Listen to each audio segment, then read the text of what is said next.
जिले। मेरा नाम यांचन डुल्मा है। मैं सबू गांव से हूँ। मैं 10वीं तक पढ़ी हूँ।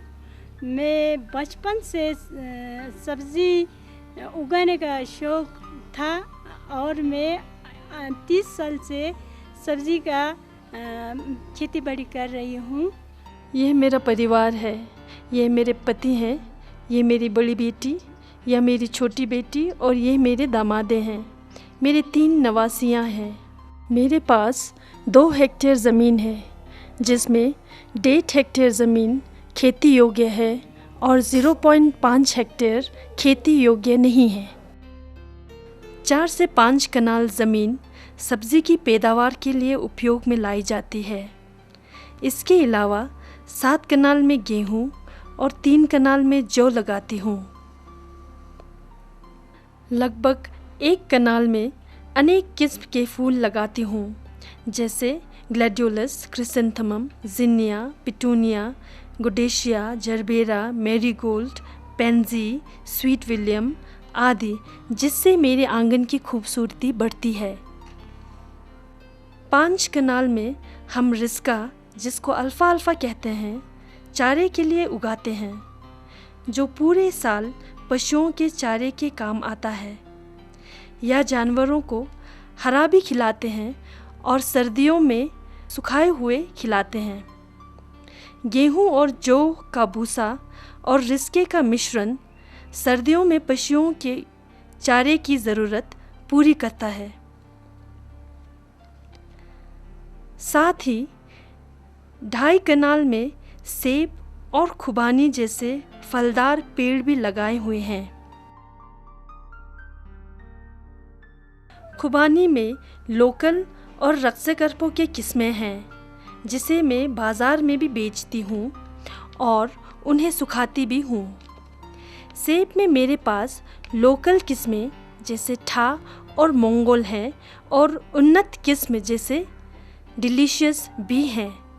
इन्हें भी मैं बाज़ार में बेचती हूँ और डिलीशियस किस्म हम सर्दियों में परिवार के सेवन के लिए बचा कर रखते हैं, क्योंकि सर्दियों में हमारे पास यहाँ कोई ताज़ा फल नहीं मिलते। मेरे पास नेशनल हॉर्टिकल्चर मिशन के अंदर हॉर्टिकल्चर डिपार्टमेंट द्वारा दिया गया एक सोलर ड्रायर भी है, जिसमें मैं खुबानी, सेब, हरी सब्जियाँ, टमाटर आदि सुखाती हूँ, जो सर्दियों के लिए हम इकट्ठा करके रखते हैं।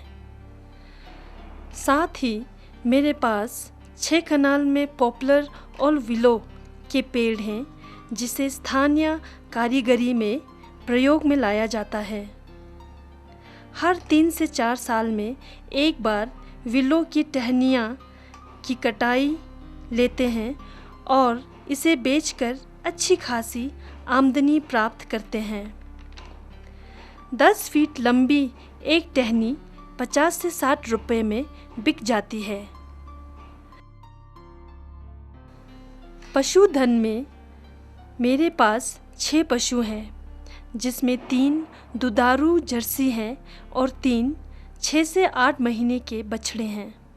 हमारे पास 5 ग्रीन हाउस है, जिसमें 3 लगभग 25 बाय 5 मीटर के हैं और 2 12 बाय 5 मीटर के हैं। इनमें मैं विभिन्न सब्जियों की पनीरी उगाती हूँ। इसके साथ साथ सर्दियों में इन ग्रीन हाउस में मैं पत्तेदार सब्जियाँ उगाती हूँ। गर्मियों में उच्च तापमान वाली सब्जियाँ जैसे शिमला मिर्च, टमाटर, बैंगन, खीरा, लौकी इत्यादि उगाती हूँ। मेरे पास कृषि यंत्रीकरण में ट्रैक्टर, मोलबोट प्लो, ट्रॉली, थ्रेशर, आटा चक्की मशीन है, जिससे हम अपने खेती से जुड़े हुए सारे काम करते हैं और पड़ोसियों और संबंधियों की भी खेती में मदद करते हैं। लद्दाख किसान जवान विज्ञान मेला जो DRDO द्वारा हर साल लगाए जाते हैं, उसमें 2006, 2009, 2013, 2016 और 2017 में मुझे पुरस्कृत किया गया।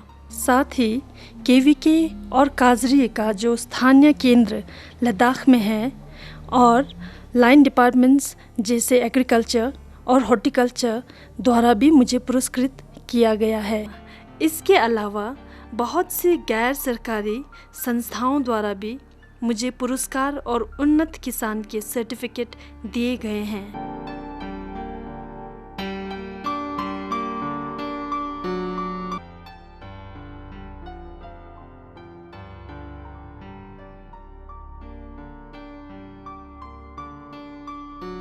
आज से तकरीबन 30 साल पहले लद्दाख में कुछ ही सब्ज़ी उत्पादन होती थी और उनकी पनीरी के लिए हमें आर्मी द्वारा स्थापित फील्ड रिसर्च लेबॉर्ट्री, जिसको अभी हम दिहार के नाम से जानते हैं, वहाँ जाना पड़ता था, जिनमें से कुछ फसल अच्छे आते थे तो कुछ खराब हो जाते थे।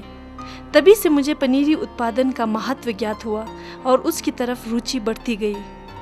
कृषि विभाग और केवीके द्वारा दिए गए प्रशिक्षण से मेरा पनीरी में विशेषज्ञता और अच्छी होती गई और धीरे धीरे मेरी आमदनी भी बढ़ी।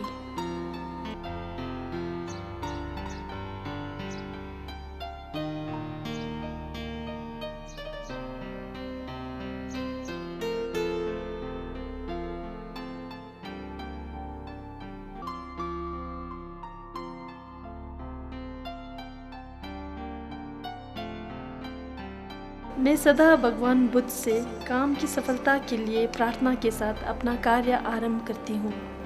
सीज़न की शुरुआत में पहले हम खेत में देसी खाद मिलाकर खेत जोतते हैं और उसे बराबर करते हैं। फिर 10 बाय 4 फीट की क्यारियाँ बनाते हैं।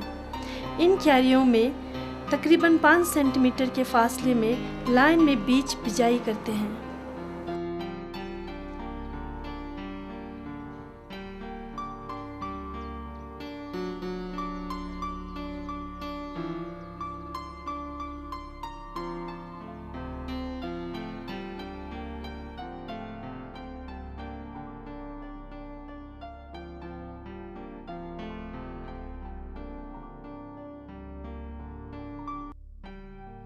FYM कंपोस्ट और नाइट सॉइल 300 से 400 kg एक कैनाल में खेत जोतने के समय डालती हूँ।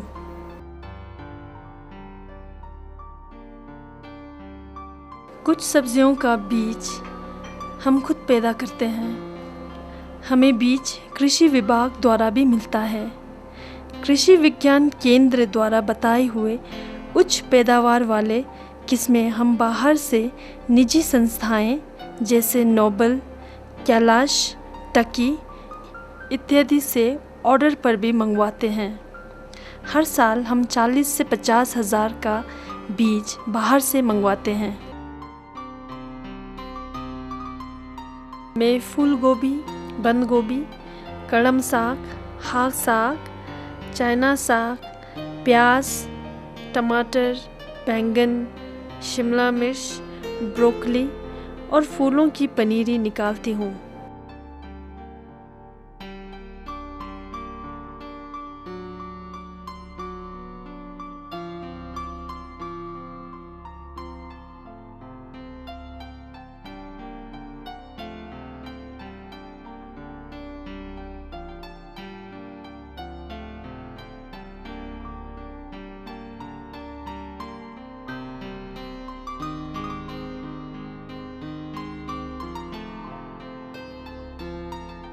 हम साल में 3 बार पनीरी निकालते हैं।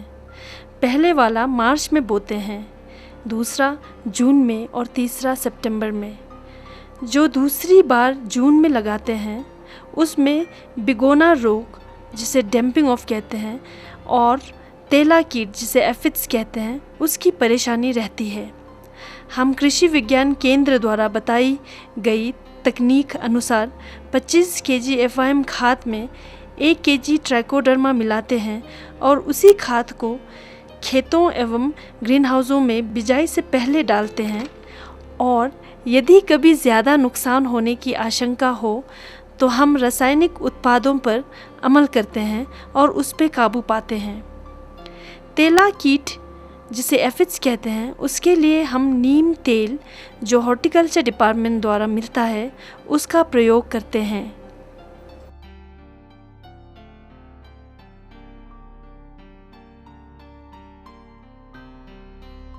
हम सिर्फ केवीके द्वारा दिए गए ट्राइकोडर्मा पाउडर का इस्तेमाल करते हैं, जिसका 1 केजी 25 केजी खाद में मिलाकर खेतों में उपयोग करते हैं।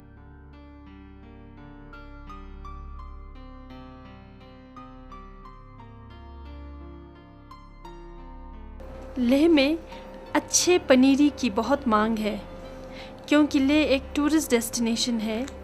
यहाँ अलग अलग सब्जियों की मांग हर साल बढ़ रही है। हमारी पनीरी लोकल मार्केट में जाती है और कुछ किसान घर पे भी लेने पहुँचते हैं। साथ ही हम अपने पड़ोसी और रिश्तेदारों को भी देते हैं।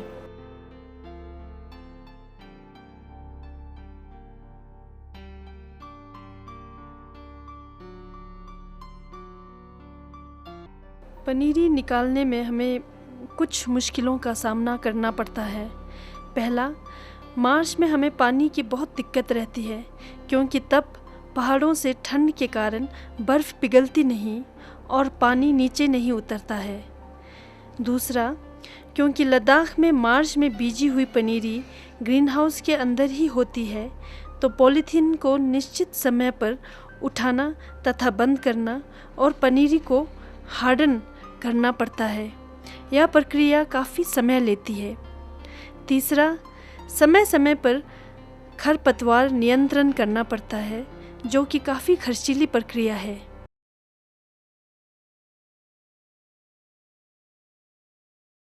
हाँ, 2 साल पहले मैं सिर्फ 1 कनाल ही पनीरी के लिए उपयोग करती थी।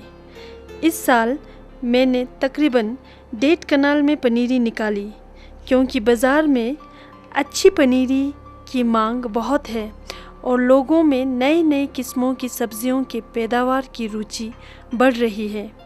लोग अपने सेहत के प्रति बहुत सतर्क हो रहे हैं। इसलिए मैं अगले साल खीरा, लौकी, तरबूज इत्यादि भी लगाऊंगी। इसके लिए हमें केवीके लेह द्वारा प्रशिक्षण भी दिया गया है और मेरी इससे आमदनी भी बढ़ेगी। यदि ऐसी मांग आगे भी रही तो मैं अधिक से अधिक जगह पनीरी के लिए उपयोग में लाऊंगी। अभी मेरे पास 5 ग्रीन हाउस है, उस पे 1-2 ग्रीन हाउस और बनाऊंगी।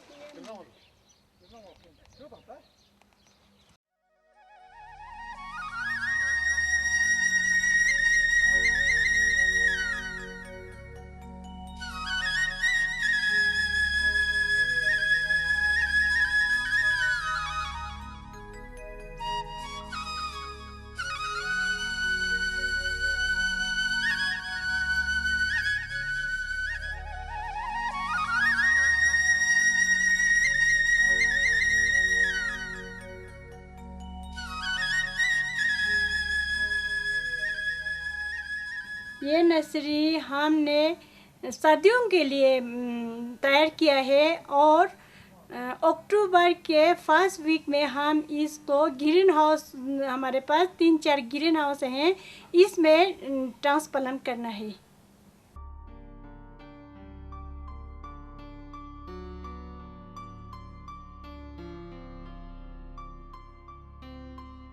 मैं यही कहना चाहूँगी कि लद्दाख में मौसम के अनुकूल न होने के बाद भी यहाँ की मिट्टी में मेहनत और लगन से कुछ भी उगाया जा सकता है।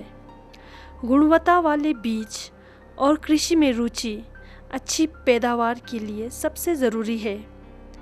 अच्छी पनीरी ही अच्छे पैदावार की शुरुआत है। साथ ही किसानों से मैं यह विनती करना चाहूँगी कि वह कृषि वैज्ञानिकों द्वारा दिए गए प्रशिक्षण और बताए गए तकनीक का उपयोग करें और अपनी तथा अपने परिवार की आर्थिक स्थिति को बेहतर बनाएं। नमस्कार जुले, मैं doctor Namgyal, professor and head कृषि विज्ञान केंद्र ले से बोल रहा हूँ। हमारा एक प्रोग्रेसिव फार्मर है जिनका नाम यंगचन डोलमा साबू गांव की है। उनको हमने SP LM Patel farmers award के लिए नॉमिनेट किया हुआ है अंडर हॉर्टिकल्चर नर्सरी में। तो मैं श्रीमती यंगचन डोलमा के बारे में थोड़ा बताना चाहूँगा। वो बहुत सालों से कृषि विज्ञान केंद्र के साथ जुड़ी हुई हैं। जब भी हमारा साइंटिफिक एडवाइजरी कमेटी मीटिंग होता है या फार्मर साइंटिस्ट इंटरेक्शन होता है या हमारा फील्ड डेज होता है या हमारा फ्रंट लाइन डेमोस्ट्रेशन या OFT ऑन फार्म ट्रायल्स होते हैं, हर एक एक्टिविटीज़ में ये हमारे साथ शामिल होते हैं और हमसे बहुत गाइडेंस लिया हुआ है। वो आप उनके वीडियो से भी देख सकते हैं। तो मैं ये कहना चाहूँगा SP फाउंडेशन से कि ऐसे फार्मर्स को, दूर दराज के फार्मर्स को इनकरेजमेंट दिया जाए, क्योंकि आजकल सोशल मीडिया में ऐसे बातें भी चल रहा है कि लोग बाहर से आके 1-2 साल यहाँ काम करके हार्डली कुछ काम करके ये बता रहे हैं कि लद्दाख में घास का तिनका भी नहीं उगता था करके। ऐसा नहीं है। हमारा यहाँ किंगडम रहा है, बहुत सालों से ऑर्गेनिक खेती करते आ रहे हैं। मगर हाँ, जहाँ तक नर्सरी रेजिंग का सवाल है, जैसे कि जिसमें इनकम आपका ज़्यादा है, तो श्रीमती यंगचन डोलमा बहुत अच्छा काम कर रही है। वो आपकी वीडियो से भी आपको रिफ्लेक्ट हो जाएगा। तो मैं दोबारा ये SP फाउंडेशन से ये इल्तिजा करता हूँ कि ऐसे फार्मर्स को ज़्यादा से ज़्यादा इंकरेजमेंट दे। Thank you.